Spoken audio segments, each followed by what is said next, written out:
கிறிஸ்துவுக்குள் அருமையான தேவ பிள்ளைகளே, உங்கள் எல்லாரையும் ஓய்வு நாள் பள்ளி பாடத்தின் தியானத்திற்கு அன்புடன் நான் வரவேற்கின்றேன். இந்த 2026 ஆண்டிலே 3ஆம் காலாண்டில் நாம் இருக்கிறோம். 1-2 கொரிந்தியர் நிருபங்களை நாம் படித்து வருகின்றோம். அந்த வரிசையில் இன்றைக்கு நாம் பார்க்க இருக்கிற பாடம் 6, ஆவிக்குரிய வரங்கள் அல்லது ஆவியின் வரங்கள் என்றும் சொல்லலாம். Spiritual gifts. மனப்பாட வசனம் 1 கொரிந்தியர் 14:1.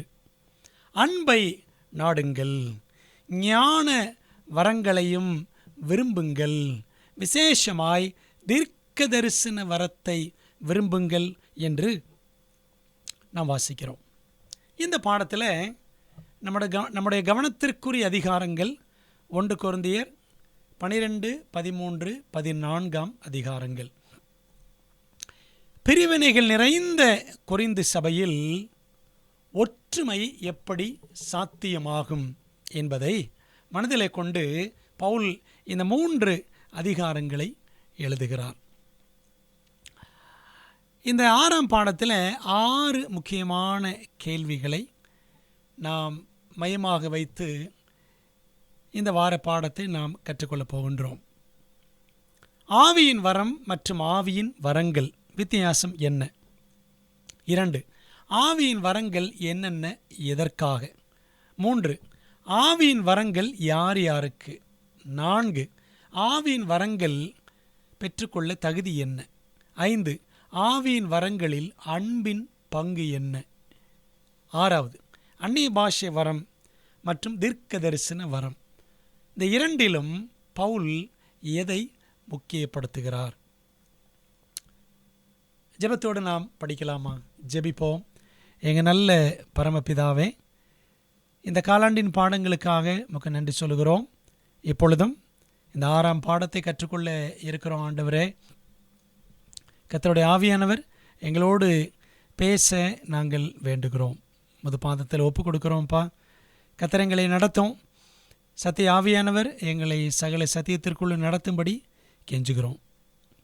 நீர் எதிர்பார்க்கிற அந்த மாற்றங்கள் எங்களில் ஆவியானவர் உண்டு பண்ண வேண்டும் என்றும் ஒப்பு கொடுக்கிறோம். இயேசுவின் மூலம் ஜெபிக்கிறோம் நல்ல பிதாவே, ஆமென். கிறிஸ்தவ வாழ்வு வரம் நிறைந்த வாழ்வு என்று சொல்லலாமா? வரங்கள் நிறைந்த வாழ்வு என்று சொல்லலாமா? 2 விதமாகவும் சொல்வது பொருத்தமே ஆகும். ஆவிக்குரிய வரங்கள் அப்படின்னு நம்ம பாடம் படிக்கிறோம். அதில் ஆவியின் வரம் என்பதையும் நம்ம கொஞ்சம் புரிஞ்சுக்கணும். ஆவியின் வரம் மற்றும் ஆவியின் வரங்கள் வித்தியாசம் என்ன? ஆவியின் வரம் என்பது வேறு, ஆவியின் வரங்கள் என்பது வேறு. இயேசு கிறிஸ்துவை கர்த்தர் என்று விசுவாசித்து ஏற்றுக்கொண்டு அவரது நாமத்தினால் ஞானமுழுக்கு பெறுவோருக்கு பரலோகம் அருளும் வரம் பரிசுத்த ஆவியின் வரம் ஆகும். The supreme gift is the Holy Spirit himself. பார்த்தீங்களா? ஆவியானவரை பெற்றுக்கொள்கிறோமே, இயேசுவை இரட்சகராக ஏற்றுக்கொள்ளும் பொழுது ஆவியானவர் நமக்குள் வாசம் பண்ணுகிறார். அவரே வரம் என்று நாம் இங்கே புரிந்து கொள்கிறோம். ஆவியானவரே வரம். அப்போஸ்தலர் 2:38 பாருங்க.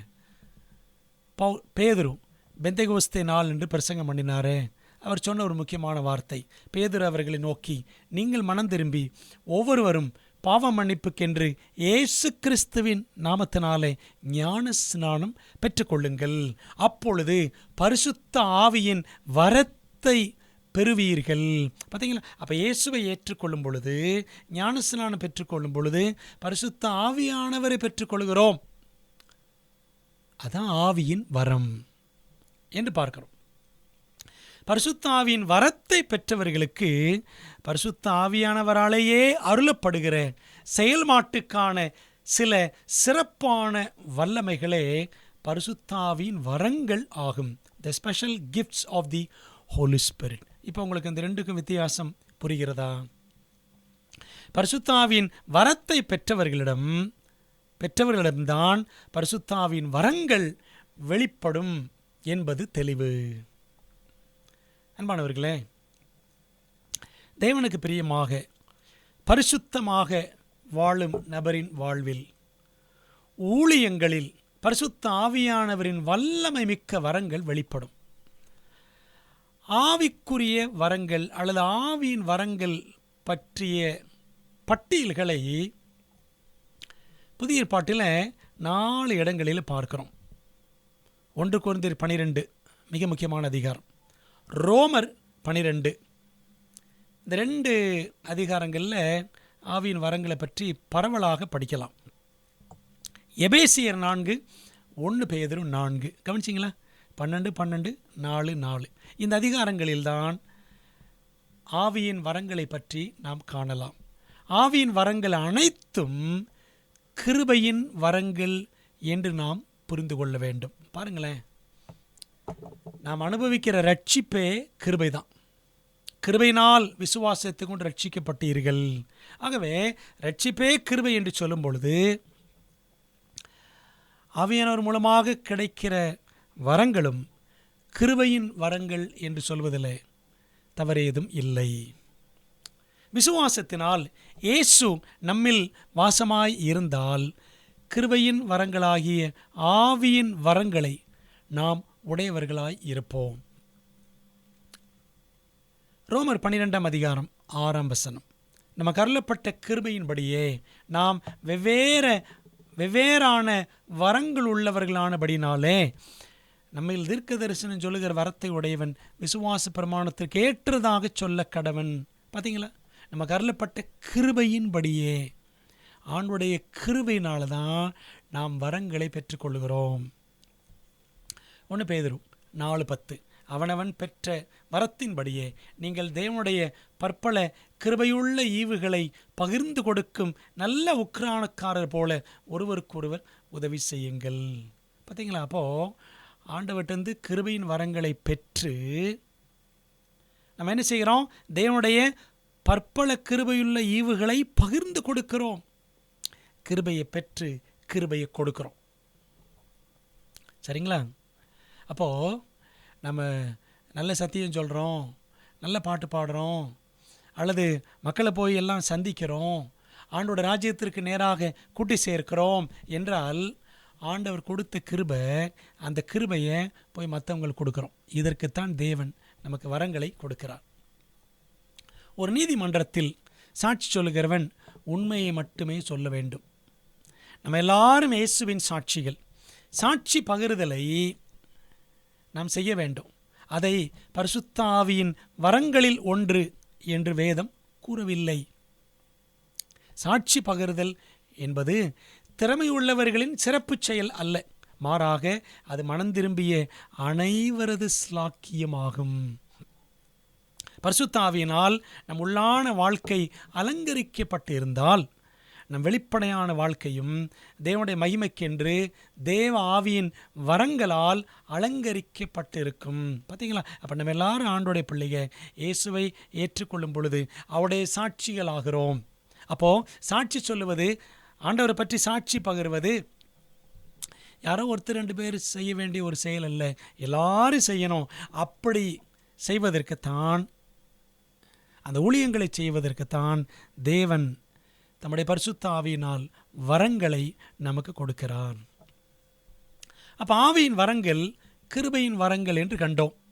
கிறிஸ்துவின் கிருபையினால் நாம் பரிசுத்த ஆவியின் வரங்களை பெற உரிமை உள்ளவர்கள் ஆகிறோம். சரிங்களா? அவருடைய கிருபையினால நமக்கு இந்த சிலாக்கியம் கிடைக்கிறது. பாருங்க, வசனம் எபேசியர் 4 அதிகாரத்தில் 7 மற்றும் 8 வசனங்களை நான் வாசிக்கிறேன். ஆதலால் அவர் உன்னதத்திற்கு ஏறி சிறைப்பட்டவர்களை சிறையாக்கி மனுஷர்களுக்கு வரங்களை அளித்தார் என்று சொல்லியிருக்கிறார். சிறைப்பட்டவர்களை சிறையாக்கி, பாவத்தின் சிறையில் கிடந்த நம்மை ஆண்டவர் அவருடைய பிள்ளைகளாக்கி அவர் தமக்கென்று சிறைப்படுத்தி கொண்டு விட்டார். அப்படின்னு படிக்கிறோம். ஆதலால் அவர் உன்னதத்திற்கு ஏறி சிறைப்பட்டவர்களை சிறையாக்கி மனுஷர்களுக்கு வரங்களை அளித்தார். 7ஆம் வசனம் பாருங்க. கிறிஸ்துவனுடைய ஈவின் அளவுக்கு தக்கதாக நம்மில் அவனவனுக்கு கிருபை அளிக்கப்பட்டிருக்கிறது. பார்த்தீங்களா? அப்போ வரம் கிருபையின் வரங்கள். கிறிஸ்துவின் ஆவியானவர் தாமே அந்த வரங்களை தமது சித்தத்தின்படியே நமக்கு பகிர்ந்தளிக்கிறார். அப்போ கிறிஸ்து தான் நமக்கு இந்த வரங்களை கொடுக்கிறாரு தம்முடைய ஆவியின் மூலமாக அப்படின்னு இந்த வசனங்கள் நமக்கு தெளிவுபடுத்துகிறது. வேதாமத்தில் நன்றாய் உற்று கவனியுங்கள். இறை ஆட்சியின் கீழ் அளவில்லாமல் பெருக்கமாக அருளப்படும் ஆசீர்வாதங்கள் 2. அண்டர் தியோக்ரசினா ரூல் ஆஃப் காட். தேவனுடைய ஆளுகையின் கீழே 2 காரியங்களை தேவன் நமக்கு அளவில்லாமல் கொடுக்கிறார். ஒன்று கிருபை, இன்னொன்று பரிசுத்த ஆவி. வசனங்கள் பாருங்க. ரோமர் 5:20. மேலும் மீறுதல் பெருகும்படிக்கு நியாயப்பிரமாணம் வந்தது, அப்படி இருந்தும் பாவம் பெருகின இடத்தில் கிருபை அதிகமாய் பெருகிற்று. கிருபை அதிகமாக பெற்று அனுபவிக்கிற உலகம் இந்த பாவ உலகம்தாங்க. கிருபையை ருசிக்கிறவர்கள் யார் அப்படின்னா பாவிகள் தான். அப்போது ஆண்டவர் நமக்கு கிருபையை அதிகமாய் பெருக்கி கொடுக்கிறார். 2வது பாருங்க, அவருடைய ஆவி. தேவனால் அனுப்பப்பட்டவர் இயேசு தேவனுடைய வார்த்தைகளை, பிதாவின் வார்த்தைகளை பேசுகிறார். தேவன் அவருக்கு தமது ஆவியை அளவில்லாமல் கொடுத்திருக்கிறார். அது அவருக்கு மட்டுமல்ல, இயேசுவுக்கு மட்டுமல்ல, இயேசுவின் பிள்ளைகளுக்கும் தான்.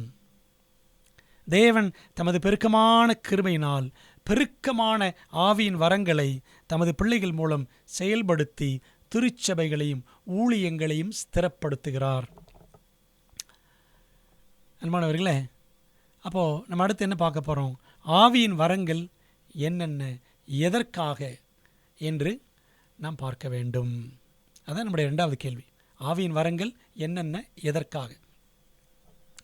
பொதுவாக இவைகளெல்லாம் ஆவியின் வரங்கள் என்று ஒட்டுமொத்த பட்டியல், டோட்டல் லிஸ்ட் பைபிள் எங்கேயுமே கிடையாது. நம்ம ஏற்கனவே சொன்ன அந்த 4 அதிகாரங்கள், 1 கொரிந்தியர் 12, ரோமர் 12, எபேசியர் 4, 1 பேதுரு 4, இந்த அதிகாரங்களில் சுமார் 24 வரங்களை நம்மால் படித்தறிய முடியும். லிஸ்ட் போட்டு பாருங்க, சரிங்களா? சில வரங்கள் திரும்ப திரும்ப சொல்லப்பட்டிருக்கும்.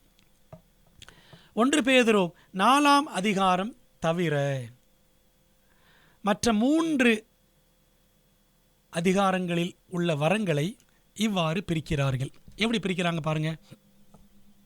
முதலாவது ஊழிய வரங்கள், த மினிஸ்ட்ரி கிஃப்ட்ஸ். எபேசியர் 4, 11-13 வரைக்கும் படித்து பாருங்க. அதில் அந்த ஐவகை ஊழியங்கள் பற்றி படிக்கலாம், சரிங்களா? அப்போஸ்தலர், தீர்க்கதரிசிகள், போதகர், அப்படிலாம் படிக்கலாமா? எபேசியர் 4, 11-13.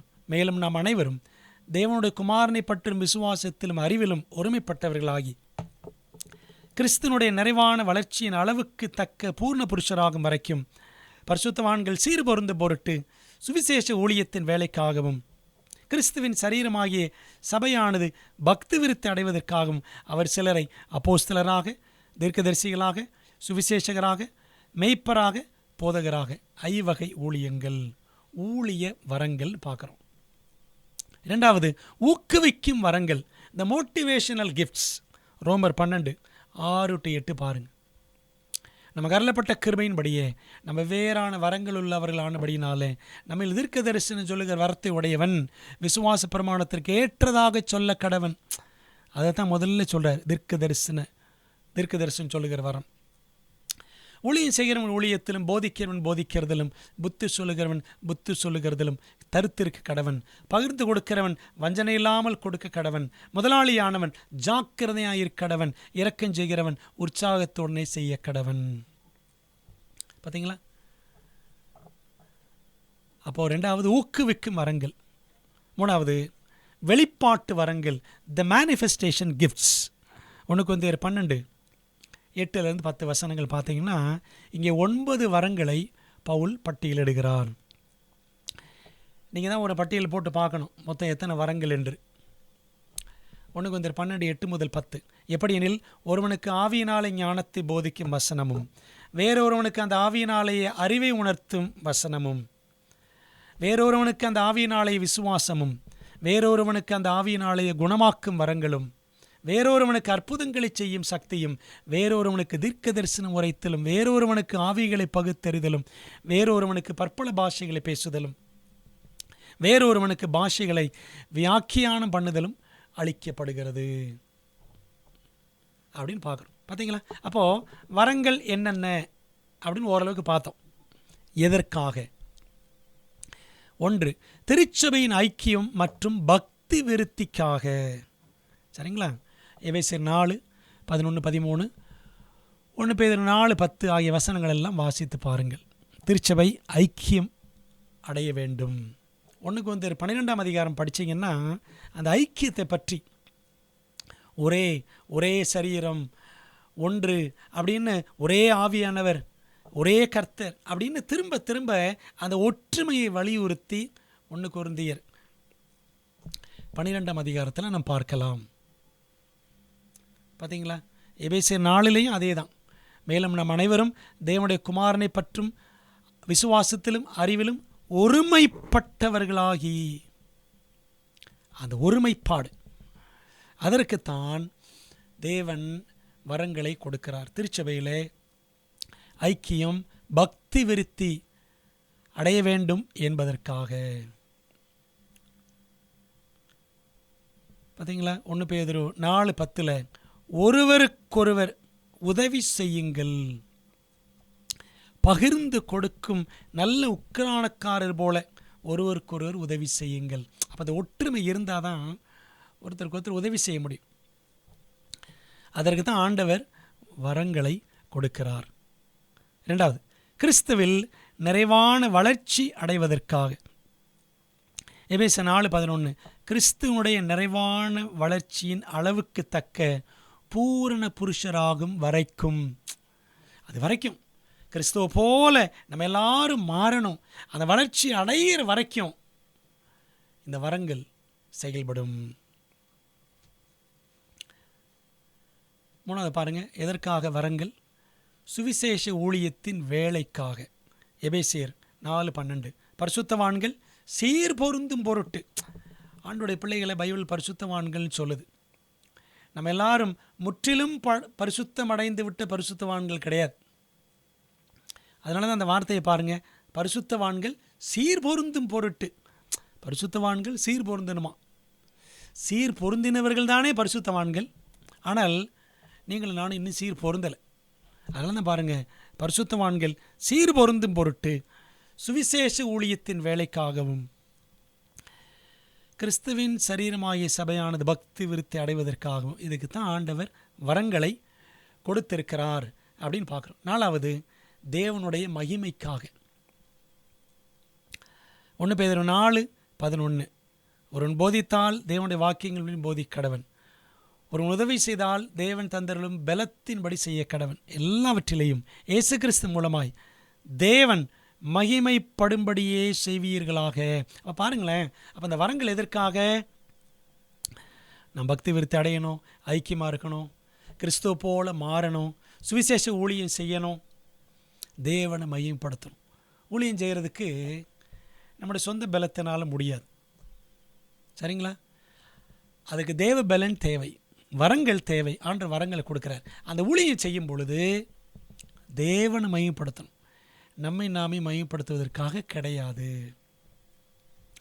பரிசுத்தாவின் வரங்கள் மூலமாக நமக்கு பெயர் புகழ் பெருமை தேடிக்கொள்வது அல்ல, மாறாக கிறிஸ்துவின் ரட்சிப்பை வெளிப்படுத்தி பிதாவாகிய தேவனை மகிமைப்படுத்துவதே காரியம் ஆகும்.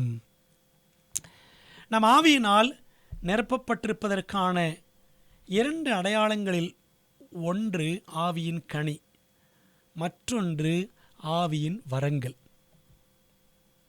ஆவியின் கனி என்பது கிறிஸ்துவின் குணத்தை பிரதிபலிப்பதற்காக ஆகும். To reflect Christ, to live a Christ like life. கிறிஸ்துவை போன்ற வாழ்க்கை வாழணும். சரிங்களா? அது இந்த ஆவியின் கனி நம்முடைய வாழ்க்கையில் இருந்தால் வெளிப்படும். ஆவியின் வரங்கள் என்பது கிறிஸ்துவை போன்று ஊழியம் செய்வதற்காக ஆகும். பார்த்தீங்களா? அப்போ ஆவியின் கனி இயேசுவை போல வாழ்கிறதுக்கு, ஆவியின் வரங்கள் இயேசுவை போல ஊழியம் செய்கிறதுக்கு. இதற்காகத்தான் ஆண்டவர் ஆவியின் கனி, ஆவியின் வரங்களை கொடுத்திருக்கிறார். மூணாவது கேள்வி, தலைவர்களுக்கு மூப்பர்களுக்கு தான் கொடுப்பாரோ ஆவியின் வரங்களை? இல்லைங்க, மறுபிறப்படைந்த ஒவ்வொருவருக்கும் ஆவியின் வரங்களை பெற்றுக்கொள்ளும் ஸ்லாக்கியம் இருக்கிறது. அப்படி மறுபிறப்படைந்த ஒவ்வொரு கிறிஸ்தவனுக்கும் குறைந்தபட்சம் 1 அல்லது 1க்கு மேற்பட்ட வரங்களை தேவ சேவையில் பயன்படுத்துவதற்கென்று பரிசுத்த ஆவியானவர் வழங்குகிறார். மத்திய 25 படிக்கிறோம்ல, ஒரு எஜமான் தூரதேசம் போகிறதுக்கு முன்பதாக சிலர் கூப்பிட்டு தாளந்துகளை கொடுத்தான். ஒருத்தன்ட்ட 5, ஒருத்தன்ட்ட 2, ஒருத்தன்ட்ட 1 அப்படின்னு பார்க்குறோம்ல. அப்போது ஆண்டவர் ஒவ்வொருவருக்கும் 1 அல்லது 1க்கு மேற்பட்ட வரங்களை கொடுத்திருப்பார், வழங்குவார். ஆவியானவரே கொடுக்கிறார் அப்படின்னு பார்க்குறோம். பாருங்களேன், 1 கொரிந்தியர் 12ஆம் அதிகாரம் 1 கொரிந்தியர் 12:11 பாருங்க. இவைகளையெல்லாம், இந்த வரங்களை எல்லாம் அந்த ஒரே ஆவியானவர் நடப்பித்து தமது சித்தத்தின்படியே அவனவனுக்கு பகிர்ந்தளிக்கிறார் அப்படின்னு பார்க்குறோம். அதே மாதிரி எபிரேயர் 2ஆம் அதிகாரம் 4ஆம் வசனத்தில் படித்தோம் என்றால், அடையாளங்களினாலும் அற்புதங்களினாலும் பலவிதமான பலத்த செய்கைகளினாலும் தம்முடைய சித்தத்தின்படி பகிர்ந்து கொடுத்த பரிசுத்த ஆவியின் வரங்களினாலும் அப்படின்னு பார்க்குறோம். அப்போ தேவன் தம்முடைய சித்தப்படி பகிர்ந்து கொடுக்கிறார், ஆவியானவரே பகிர்ந்து கொடுக்கிறார் அப்படின்னு பார்க்குறோம். மாணவர்களே, கேரி வில்லியம்ஸ் என்ற ஊழியக்காரர், அட்வென்டிஸ்ட் ஊழியக்காரர், அவர் சொல்கிறார் பாருங்க ரொம்ப அழகாக, How to be filled with the Holy Spirit and know it என்ற புத்தகத்தில் பக்கம் 96. Apparently, just as from earthly parents natural talents originate, so from the Holy Spirit spiritual gifts originate. Just as after birth natural talents gradually become obvious, so after the new birth spiritual gifts become increasingly plain. Tamil வாசிக்கிறேன். புலோக பெற்றோரிடமிருந்து இயற்கையான திறமைகள் உருவாவது போல, அப்பா நல்லா பாடுவார், பிள்ளையும் பாடுவார். பார்த்தீங்களா? அதுபோல் பரிசுத்த ஆவியானவரிடமிருந்து ஆவிக்குரிய வரங்கள் உருவாகின்றன. பிறப்புக்கு பின்னர் காலப்போக்கில் இயற்கையான திறமைகள் வெளிப்படுவது போல மறுபிறப்புக்கு பின்னர் ஆவிக்குரிய வரங்கள் அதிகமாக வெளிப்படையாக தெரியும். பார்த்தீங்களா? இப்போ மறுபடியும் பிறக்கும் பொழுது, மெய்யாக மறுபடியும் பிறக்கும் பொழுது ஆவியானவர் வரங்களை நம்முடைய வாழ்க்கையில் செயல்படுத்துவார். 4வது கேள்வி, ஆவியின் வரங்கள் பெற தகுதி என்ன? திறமை தகுதி அல்ல, அர்ப்பணிப்பே தகுதியாகும். Eligibility is not ability but availability. ஆவியினால் நிரம்பின ஒவ்வொரு கிறிஸ்தவனும் ஆவியின் நடத்துதலுக்கு தன்னை ஒப்பு கொடுத்திருப்பான். அப்படிப்பட்டவனுக்கு அவன் விருப்பப்படி அல்ல, ஆவியானவரின் சித்தப்படி வரங்கள் வழங்கப்படும். சரிங்களா? அப்படி தான் நம்ம ரோமர் 12:3 கூட என்ன செய்தோம்? வாசித்தோம். திரும்ப கூட நம்ம வாசிக்கலாமே. அல்லாமலும் எனக்கு அருளப்பட்ட கிருபையினாலே நான் சொல்லுகிறதாவது, உங்களில் எவனானாலும் தன்னை குறித்து எண்ண வேண்டியதற்கு மிஞ்சி எண்ணாமல் அவனவனுக்கு தேவன் பகிர்ந்த விசுவாச அளவின்படியே தெளிந்த எண்ணம் உள்ளவனாய் எண்ண வேண்டும். தேவன் அவனவனுக்கு பகிர்ந்த விசுவாச அளவு. அன்பானவர்களே, அப்போது ஆண்டவர் எல்லாருக்கும் அந்த கிருபையின் வரங்களை கொடுக்கிறார் அவருடைய சித்தப்படி. என் வரம் என்ன என்று சில நேரங்களில் சிலர் கண்டுபிடிக்க முயற்சித்து பின்னர் சுய மகிமைக்காக, சுய பெருமைக்காக செயல்பட்டு படுகுழிக்குள் விழுந்துவிடும் அபாயமும் இருக்கிறது. ஆகவே நமது ஆவிக்குரிய வரங்களை ஜெபத்துடன் கண்டுபிடித்து தாழ்மையுடன் தேவனுடைய மகிமைக்கு என்று பயன்படுத்துவதில் ஜாக்கிரதையாக நாம் இருக்க வேண்டும். அப்படி தனது வரம் என்ன என்று கண்டுபிடிக்க முயற்சித்த ஒரு விசுவாசி எனக்கு பகிர்ந்து கொடுக்கிற வரம் இல்லை என்று காணிக்கை கொடுப்பது நிறுத்திவிட்டாராம். பகிர்ந்து கொடுங்கன்னு ஒரு வரம் இருக்குது ரோமர் 12:8. அந்த வரம் எனக்கு இல்லைன்னு கண்டுபிடிச்சிட்டு காணி கொடுக்கறது நிறுத்திடலாமா? ஆனால் எனக்கு நிர்வாகம் பண்ணும் வரம் இருக்கிறது என்று கூறி தலைமைத்துவத்திற்கு முண்டியடித்தாராம். ஒருவேளை தப்பாக கண்டுபிடிச்சிட்டாரோ? எனக்கு ஜெபிக்கிற வரம் என்று சிலர் சொல்லிவிட்டு வெளி ஊழியத்திற்கே போக மாட்டார்கள்.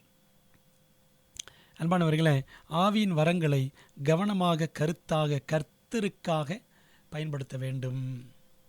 ஜெபம் மட்டும் பண்ணிட்டு ஊழியம் பண்ணாமல் இருந்துடக்கூடாது. கிறிஸ்தவ வாழ்வு என்பது மெய்யாகவே வரங்கள் நிறைந்த வாழ்வுதான்.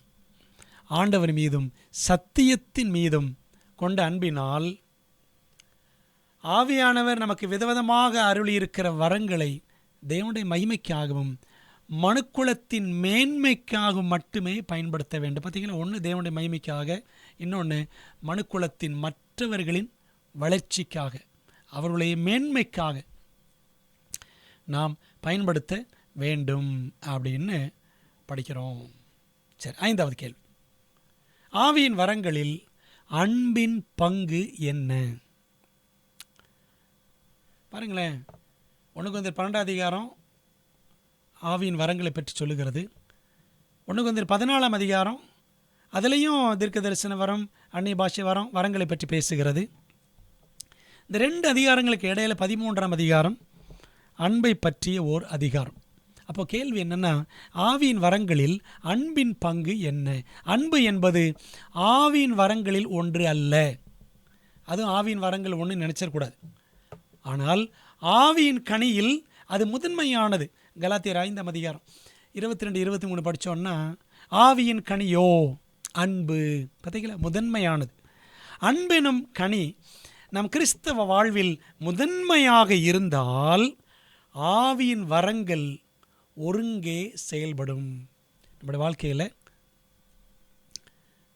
அந்த ஆவியின் வரங்கள் எல்லா தேவனுடைய பிள்ளையின் வாழ்க்கையிலும் செயல்படும்.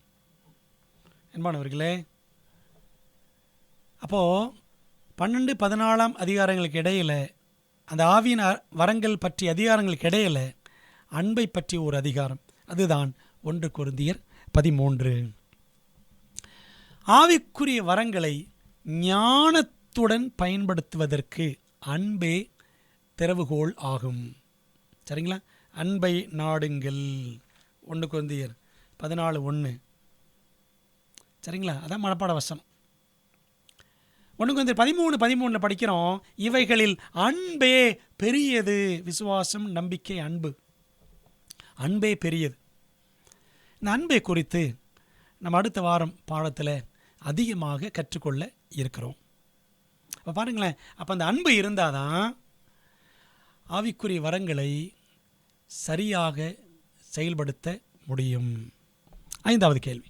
அந்நிய பாஷை வரம் மற்றும் தீர்க்க தரிசன வரம், இந்த 2இல் பவுல் எதை முக்கியப்படுத்துகிறார்? இந்த 2 வரங்கள் குறித்து 1 கொரிந்தியர் 14ஆம் அதிகாரம் பேசுகிறது. அந்நிய பாஷை என்பது ஒருவர் அறியாத அதே சமயம் பேச்சு வழக்கில் உள்ள ஒரு மொழியாகும். இதை நம்ம மறந்துடவே கூடாது. அந்நிய பாஷை அப்படின்னா ஏதோ உளறது, பரவச பாஷை, புரியாத ஒன்று, உலகத்தில் இல்லாத ஒரு பாஷையை உளறுவது என்று பெரும்பான்மை கிறிஸ்தவர்கள் நினைக்கிறார்கள். பாருங்களேன், மார்க்கு 16ஆம் அதிகாரத்தில் 17ஆம் வசனத்தில் இயேசுவானவர் சொல்லியிருக்கிறதை பாருங்கள். ஆண்டவர் இயேசு கிறிஸ்து எடுத்துக்கொள்ளப்படுவதற்கு முன்பாக அவர் சொன்ன ஒரு வார்த்தை, தம்முடைய சீஷர்களை பார்த்து என்ன சொன்னார்? விசுவாசிக்கிறவர்களால் நடக்கும் அடையாளங்கள் ஆவன, என் நாமத்தினாலே பிசாசுகளை துரத்துவார்கள், நவமான பாஷைகளை பேசுவார்கள். New tongues, they will speak in new tongues, அதாவது புதிய பாஷைகளை பேசுவார்கள். அதாங்க நவமான பாஷை. புதிய பாஷைகள் என்ன? ஆண்டுடைய சீஷர்கள் உலகமெங்கும் ஊழியத்து போவாங்க. அவர்கள் அங்கே சென்று அவர்களுக்கு தெரியாத பாஷைகள், அவர்களுக்கு புதிய பாஷைகள், அந்த பாஷைகளிலே பேசுவார்கள். தோமா கேரளாவுக்கு வந்தார். வந்து மலையாளம் பேசினாராம். மலையாளம் படித்தாரா? இல்லை. புதிய பாஷை, தேவன் அந்த வரத்தை கொடுத்தார். பலதரப்பட்ட பாஷைகள் பேசும் மக்கள் கொரிந்து சபையில் இருந்தார்கள். அதனால் அங்கே குழப்பமும் அதிகமாக இருந்தது. அந்நிய பாஷை வரத்துக்கு அங்கே அதிக முக்கியத்துவம் கொடுத்து தீர்க்க தரிசனம் சொல்லும் வரத்தை அவர்கள் அலட்சியப்படுத்தினார்கள். பவுல் அதை கண்டித்தார். 14 அதிகாரத்தில் 3-4 வசனங்களை பாருங்கள். தீர்க்க தரிசனம் சொல்லுகிறவனோ மனுஷருக்கு பக்தி விருத்தியும் புத்தியும் ஆறுதலும் உண்டாகத்தக்கதாக பேசுகிறான்.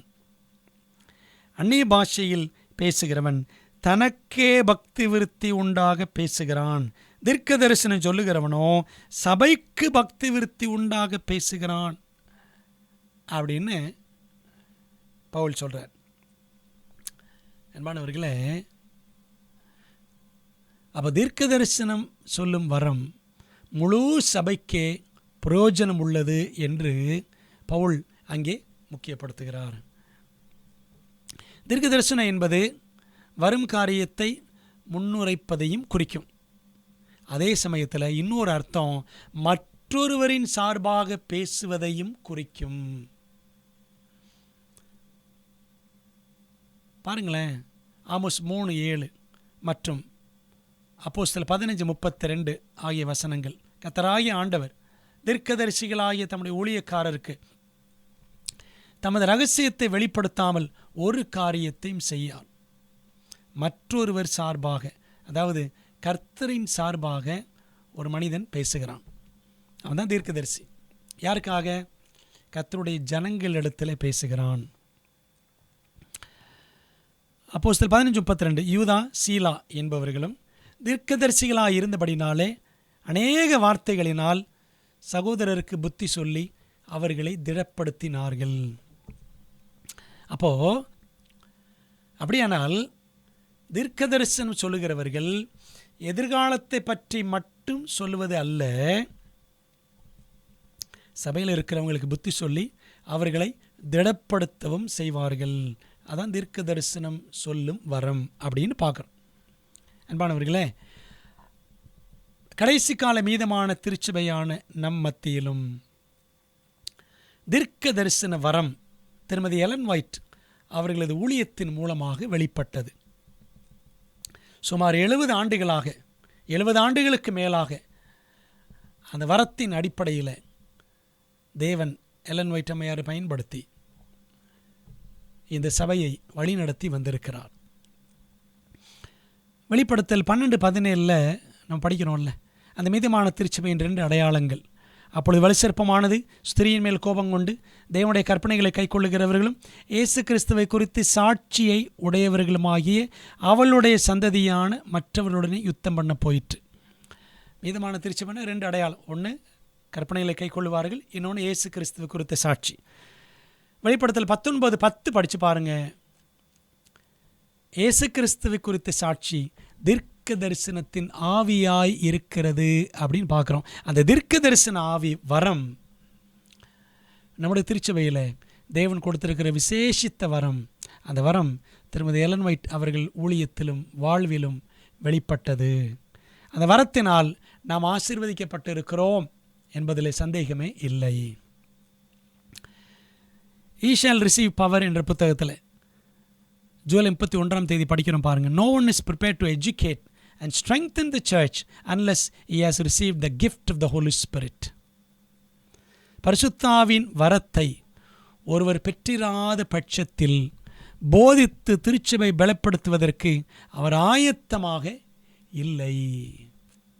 நம்முடைய அறிவினால் சபையை நம்ம நடத்திட முடியாது. ஆவியின் வரத்தை பெற்று ஆவியின் வரங்களை கொண்டுதான் நாம் திருச்சபையை போதித்து வழிநடத்த முடியும். ஆகவே முதலாவது ஆவியின் வரத்தை பெற்றுக்கொள்வோம். பின்னர் ஆவியின் வரங்களை ஏற்ற நேரத்தில் தேவன் நம் வாழ்வின் மூலம் செயல்படுத்துவார். அன்பானவர்களே, இந்த கடைசி நாட்களில் வரம்பெற்ற ஊழியக்காரர்களாக, வரம்பெற்ற விசுவாசிகளாக திகழ்வதற்கு தேவன் தம்முடைய பரிசுத்த ஆவியின் மூலமாக நமக்கு அருள் செய்வாராக. ஆமென். ஜெபிக்கலாமா? எங்கள் நல்ல பிதாவே, இந்த நாளின் பாடங்களுக்காக உமக்கு நன்றி செலுத்துகிறோம். கேள்விகள் அடிப்படையில் பாடத்தை கற்றுக்கொண்டோம். கர்த்தாவே, நாங்கள் இந்த உலகத்தில் எங்களுடைய சொந்த பலத்தினால் உம்முடைய ஊழியங்களை செய்து முடிக்க முடியாது. ஆகவே உமக்குள் மறுபரப்படைந்த பிள்ளைகளாக நாங்கள் திகழும் பொழுது பரிசுத்த ஆவியானவர் எங்களுக்குள் வாசம் பண்ணி தமது வரங்களால் எங்களை நிரப்புவார் என்று படித்தோம். ஆண்டவரே, கர்த்தாவே, உம்முடைய ஊழியங்களை உம்முடைய வரங்களை கொண்டு செய்து உம்மை மாத்திரம் மகிமைப்படுத்த எங்களுக்கு உதவி செய்யும். எங்கள் ஜெபத்தை கேட்டதற்கு நன்றி. தொடர்ந்து உம்முடைய கிருபை எங்களோடு இருந்து ஆண்டவர் எங்களை பக்குவப்படுத்தி உம்முடைய ஊழியங்களை வல்லமையாக செய்ய எங்களை பயன்படுத்தும்படி இயேசுவின் நாமத்தில் ஜெபிக்கிறோம். ஜெபங்கேளும் நல்ல பிதாவே. ஆமேன். பிரியமானவர்களே, தேவன் உங்களை ஆசீர்வதிப்பாராக. ஆமேன்.